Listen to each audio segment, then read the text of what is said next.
Oke, jadi di video kali ini ya gue bakal sharing ke kalian gimana caranya ngelola gaji UMR. Ini datang dari challenge teman gue ya. Teman gue kemarin ngobrol-ngobrol, kita nongkrong. Di challenge gue, Tim, lu kalau punya gaji UMR dengan skill investasi lu bakal ngapain? Terus gue bilang, oh udah pasti lah investasi leher ke atas. Oh dia bilang, gak segampang itu ya. Jadi challenge gue terus mikir, gue harus investasi kemana, biaya hidupnya berapa. Ya gue harus mikir detail tuh, dia bikin gue mikir detail.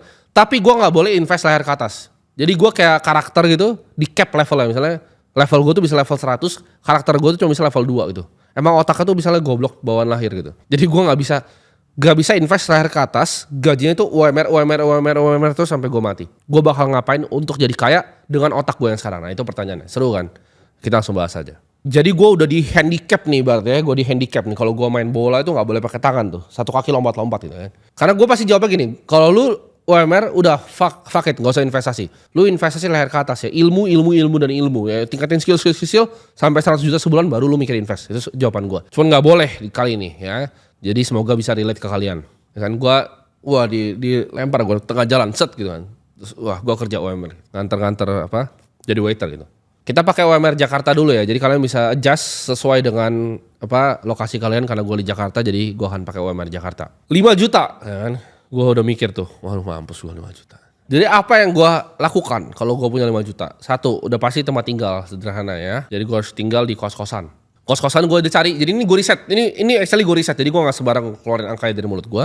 Kos-kosan itu yang masih layak menurut gue untuk gue tinggal tuh 1,5 juta ya per bulan. Itu masih oke lah, 3x3 ada ranjangnya, gue bisa ada laptop situ. Itu 1,5 juta angkanya ya. Ada kos-kosan lebih mahal, tapi karena kalau gue punya UMR, dengan otak gue sekarang, gue pasti kos-kosannya 1,5 juta. Itu gue mentok gitu, mentok kayak 1,5 juta. Nah ini makan nih. Makan tuh realistis ya, gue budgetin 1 juta sebenarnya. Ini buat lu ada yang aneh-aneh. Menurut gue 1 juta itu a reasonable amount untuk lu bisa makan selama sebulan, bahkan di Jakarta. 1 juta per bulan, 1,5 juta kos-kosan, itu udah sisa 2,5 juta. Jadi dari 5 juta gaji gue disisa 2,5 juta itu. Kita harus mikir lagi karena gue UMR, most likely gue kerja, nggak tahu gue jadi waiter, gue kerja di mall atau di mana gitu, atau di kantor gitu. Tapi udah pasti gue butuh transport. Ya, transport ini ya gue budgetin 500.000. Menurut gue make sense ya. Ini bukan gue naik Silverbird ya gitu ya.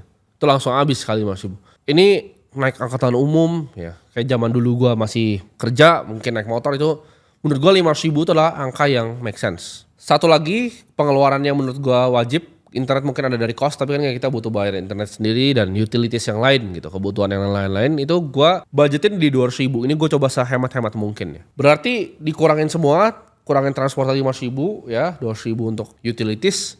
Uang gue tuh basically sisa 1,8 juta. Nah dan gue kalau di posisi UMR ini gue disuruh mikir ya, karena teman gue ini realistis, gue nggak bakal nongkrong sama siapapun gitu. Gue nggak bahkan peduli kalau teman gue bilang, oh kita ke restoran ini, gue nggak lah, tai lah gue makan warteg lagi gitu. Gue nggak bakal kemana-mana ya. Jadi kalau kata, oh budget entertainmentnya mana? Nggak ada. Ini kondisi untuk gue seorang diri ya, ini bukan keluarga. Karena gue nggak bisa bayangin kalau gue berkeluarga, karena gue belum berkeluarga. Tapi kalian dapat gambaran rough di sini.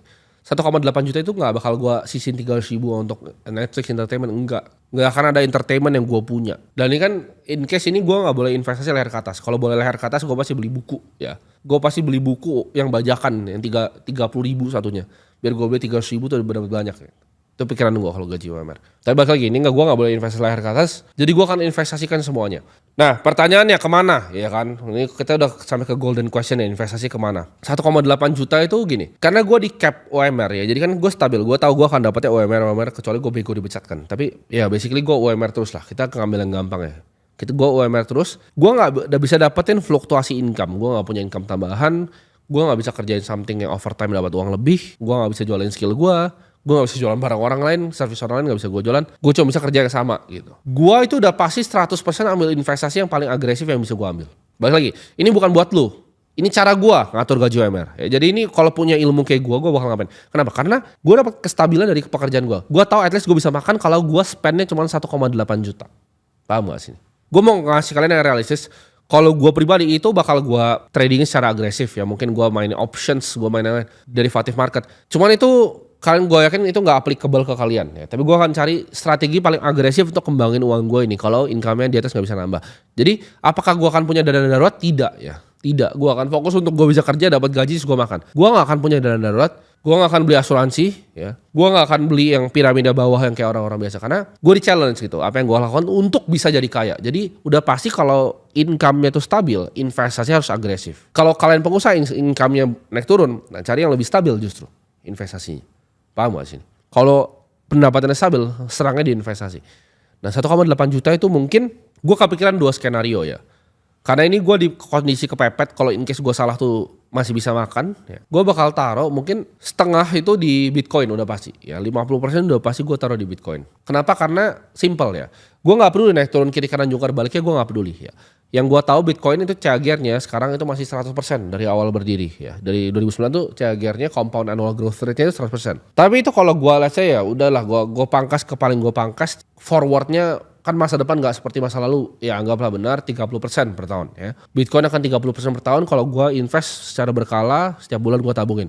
Itu either 50% atau 100%. Nah, tapi kalau 100%, 1,8 juta langsung gue taruh di Bitcoin semua dengan ekspektasi 30% per tahun ya, sampai mungkin 10 tahun ke depan. Skenario kedua, itu gue 50-50 ya. Mungkin gue cari saham lokal ya, gue cari saham lokal yang stabil ya.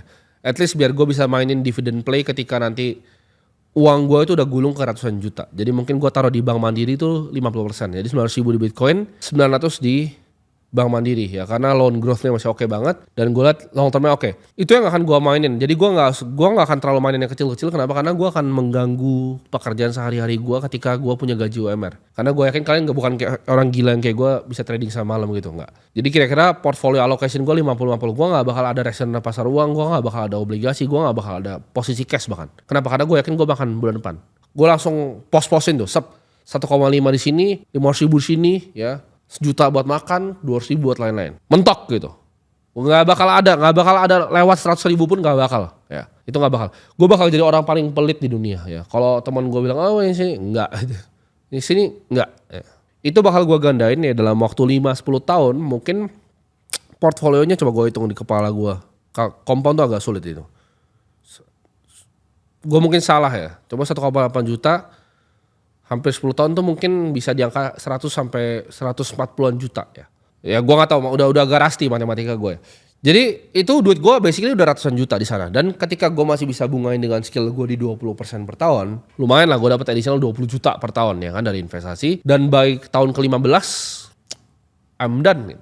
Portfolio income gue udah lebih besar dibanding UMR gue. Di situ gue pensiun. Karena kan gue gak boleh kerja yang lain selain kerja UMR ini ya. Jawabannya jadi gue tidak mau kerja UMR ini. Gue fokus untuk ngurus portfolio gue udah 400 jutaan di situ.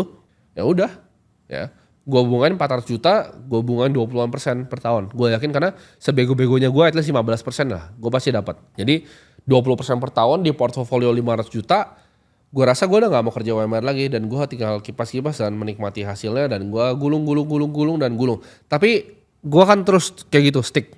Gue akan tetap ambil uang 5 juta, tetap hidup gue sama di kosan. Karena gue akan gulung sampai mungkin di miliaran baru gue mungkin pindah ke apartemen yang sedikit lebih bagus lah. Jadi gue kalau UMR gue akan jadi sepelit itu dan sekonsisten itu dan selama itu. Semoga bermanfaat ke kalian. Jadi buat kalian yang punya UMR ya kalau mau ngikut gue silakan. Tapi itu the best I can think of gitu. Ini strategi terbaik yang gue bisa pikir. Kalau lu mau pakai gaya lu sendiri nabung di deposito ya silakan.